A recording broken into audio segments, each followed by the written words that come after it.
Hello, welcome to Big Picture Monday. This is Cali Black. I'm here with the story version of what's going on in this week's Come Follow Me reading.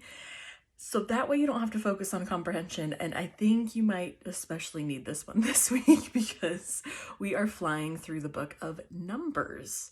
Believe it or not, it's not just filled with numbers. They're actual words. They're stories. There's lots of stories actually in the book of Numbers. We are studying chapters 11 through 14 and 20 through 24 in the book of Numbers. And that's it. That's all that we're going to do in the book of Numbers. We'll move on to the next book next week. But I am going to help fill in the blanks of what are we skipping. There is so much that happens this week. In fact, let's say there's about 39 years worth of stuff that happens this week. So you are going to watch this video for sure. I am pre-recording this ahead of time as I am on my maternity leave right now, but I'm grateful for social media and that I'm still able to share these videos with you even while I'm taking a bit of a break. Okay, Book of Numbers. What you need to know is, first of all, why is it called the Book of Numbers? Because there are lots of words and stories in here, but the reason why is because they take a census at the beginning of the Book of Numbers and another one at the end of the Book of Numbers. And so it's about like numbering the people in the house of Israel. Although from what I've learned, it's actually more like numbering the adult men in the house of Israel, because really what censuses were used for is how many soldiers do we have if we go to battle. So that's what they're doing the census for at the beginning, at the end. We're not going to study those chapters at all, so there's really no reference to numbers that you need to be aware about as we're going through this. Basically, we're just still going to follow the journey of the children of Israel. Now, chapters 1 through 10 that we skip, they are still at the base of Mount Sinai. Remember, after leaving Egypt in the Great Exodus, they did a little bit of wandering, but now they've been stationed here at the foot of Mount Sinai for a while. They've received commandments, they've made covenants, they learned about the tabernacle, they built and set up the tabernacle, they know how to worship in the tabernacle. Like, there has been so much stuff that's been going on here at the foot of Mount Sinai. I also want to point out that they celebrate the second Passover, aka the very first celebration of the first Passover that they had a year ago. So a year ago, they were doing the actual Passover in Egypt to help them escape that 10th plague.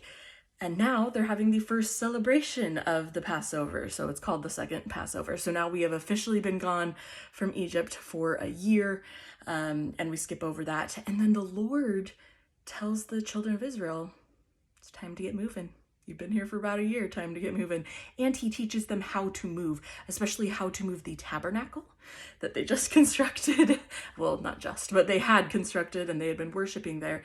And so he taught them the way that they need to move it is they need to move the Ark of the Covenant in front. That needs to be the first thing that's moving as they move.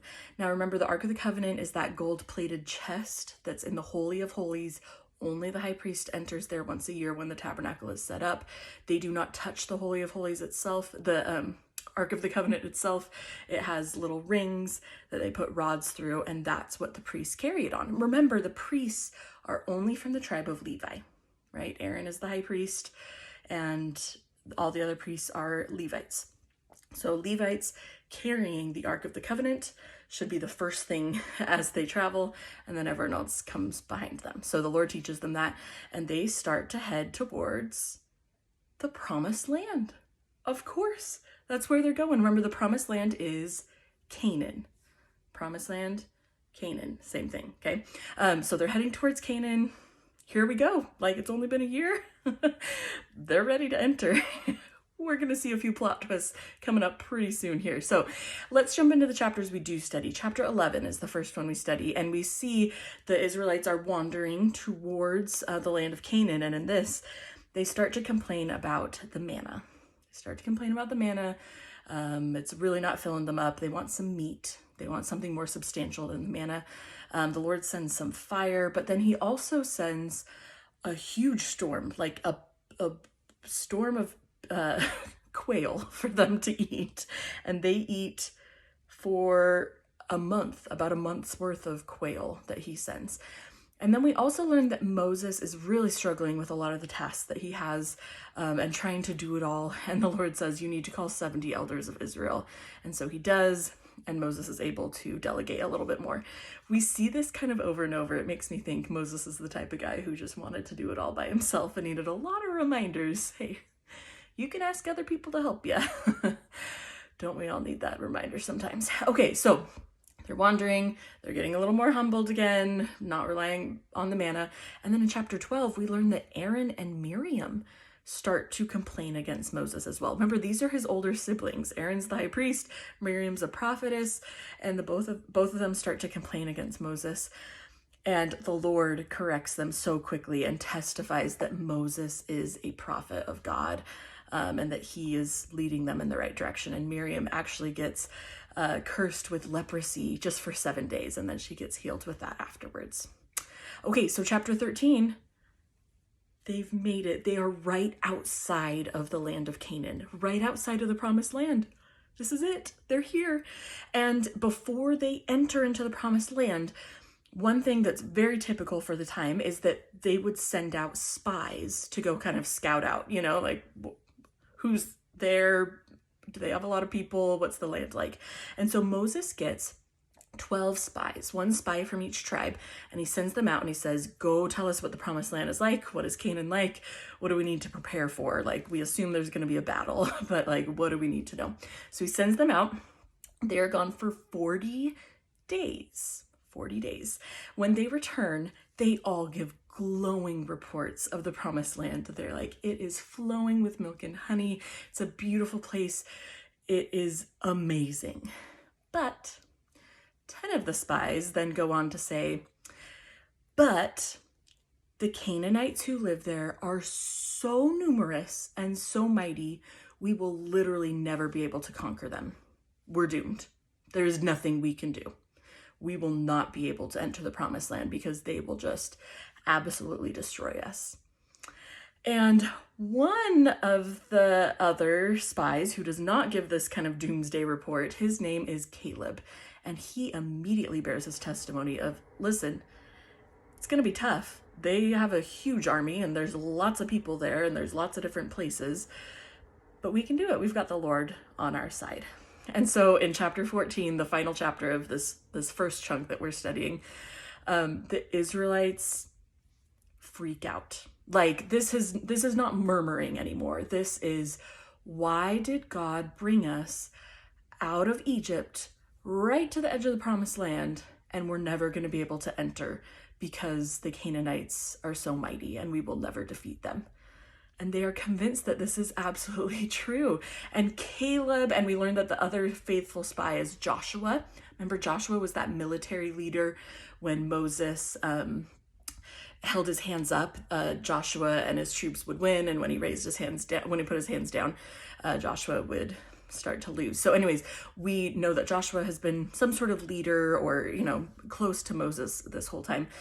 Joshua and Caleb say, you guys, we have the Lord on our side. If the Lord has brought us this far and given us all these miracles, he will let us enter into the land of Canaan. Like, that's it. Let's just believe this. And the people, they straight up do not believe that this is the case. The Lord comes down to the tabernacle and he is so unhappy. He is so unhappy after everything that he's done. How could the children of Israel still be so faithless in his power to deliver them and to fulfill the covenant that he made with Abraham all those generations ago, that his seed would enter back into the promised land? And so the Lord tells Moses, anyone out of all the children of Israel who is over 20 years old right now will not live to see the day that they enter into the promised land. He tells them that they are going to have to wander for 40 years. And the reason it's 40 years is because it's 1 year for every day that the spies were gone. The spies were gone for 40 days, scouting out the land of Canaan. And so that means they are going to be wandering for 40 years in the wilderness. And anyone over the age of 20 will not live to see that day when they enter into the land of Canaan. There's a plague that comes by, and all 10 of the spies who gave a poor report happen to be killed by that plague. And then Moses tells the people, okay, turn around, let's go this way. The Lord's telling us we gotta go this way now. As you can imagine, a lot of the children of Israel were not very happy about that. And in fact, there was a group who said, Promised Land is right there, so we're just gonna go because that's our end goal, right? We're gonna go to the Promised Land, even though the prophet and the Lord have both said no.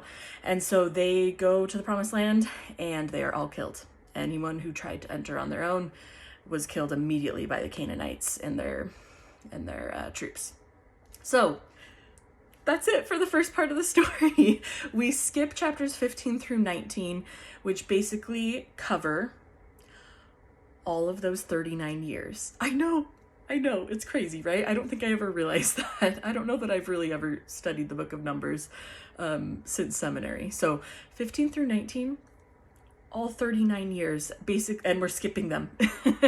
Basically, it tells a lot of little stories of what happened at various points in time. I do want to tell you about one rebellion, because there were some rebellions, against Moses and stuff that happened. One that I thought was kind of interesting was there was a group of Israelites who started saying, why do the Levites get the priesthood? Right? Because it's only people from the tribe of Levi who are ordained to the Aaronic priesthood as priests and who can officiate in the temples. And so they start complaining, like, why are only Levites allowed to have the priesthood? And basically what the Lord teaches them through Moses is, I just chose them.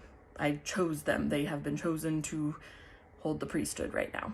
So I thought that was kind of an interesting one. Okay, let's go back to the second chunk now that we study, which is chapters 20 through 24.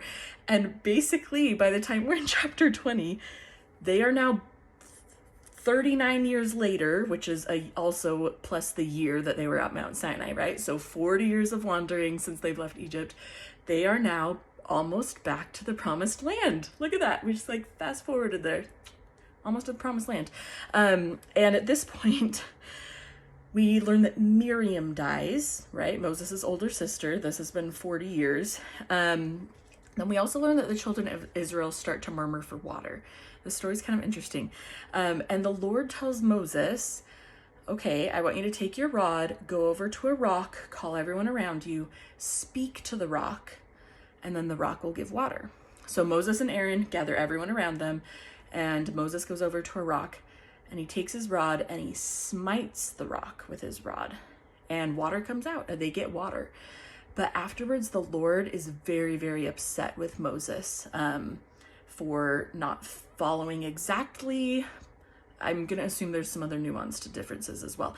But the Lord officially tells Moses, neither you nor Aaron will be able to enter the Promised Land. And it's unclear if they thought they were going to be an exception up until that point. But they now know they will not be entering the Promised Land with the rest of the Israelites at this point. I'm going to tell you right now, there are tons of locations that are mentioned. You don't need to worry about any of them. I just want you to picture the children of Israel kind of coming up on the south end of Canaan. Here's the Promised Land. They're kind of coming up on the south end, and they're trying to get right up close to it, but there are other people who live around them. So they're trying to get permission from kings. Hey, can we just peacefully cross through your land? They're like, no.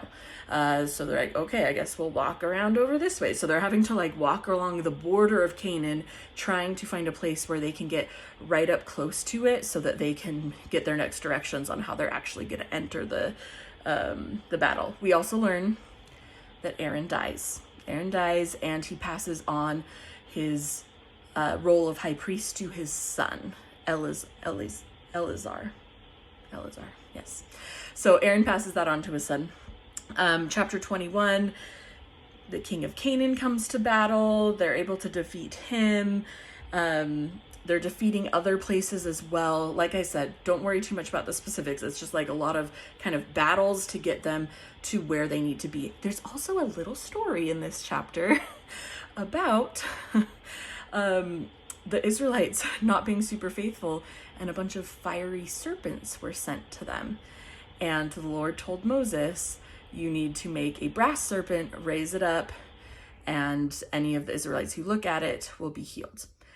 It's like a blink if you and you'll miss it story in what would that be, chapter 21? Yeah, in chapter 21 of Numbers. Blink and you'll miss it. And it's funny because as you read through it, you might be like, wait a second, hold on.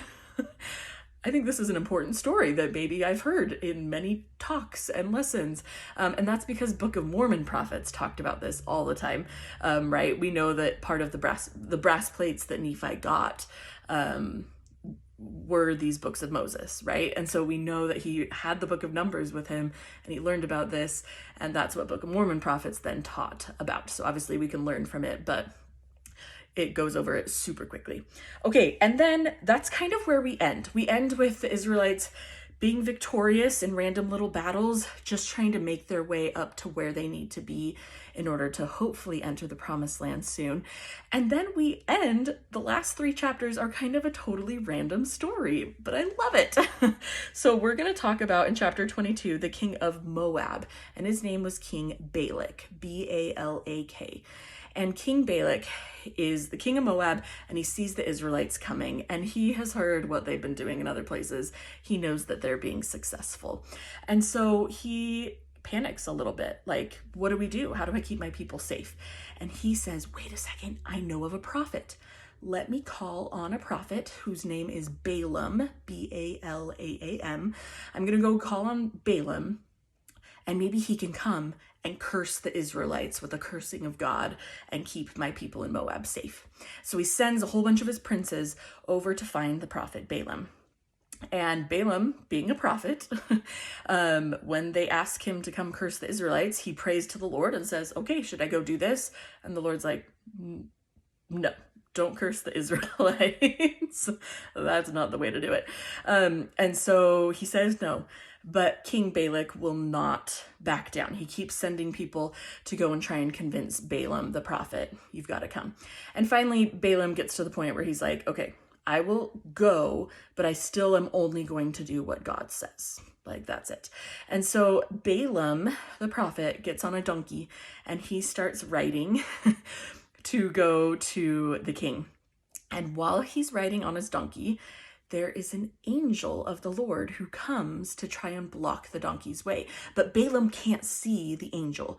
The donkey can. So the donkey, like 3 different times, is trying to like back away from this scary looking angel, you know, like, no, do not pass. And the donkey's trying to make sure that he's staying safe. And Balaam's like, donkey, what are you doing? Like, I need to get through. And finally, the Lord opens his eyes to see the angel. And then the Lord also opens the mouth of the donkey. Yes, ladies and gentlemen, we've got a talking donkey this week. And basically testifies that, like, Balaam, what are you doing? Why are you going to Balak? And kind of chastises him for even entertaining that idea of going to King Balak. But Balaam does promise, I will only do what the Lord asked me to do. And so he is permitted to continue on in his journey. But he now knows for sure he needs to only do what the Lord asks. And then in the last 2 chapters, 23, and 24, we see King Balak has pulled out all the stops for Balaam. He's got altars set up so that Balaam can properly curse the Israelites and see all of them out camping out on the borders. And he tries to do this 3 times. And each time Balaam goes and prays to the Lord and says, should I curse the Israelites? And each time the Lord says, absolutely not. In fact, bless the Israelites. And so Balaam keeps, to Balak's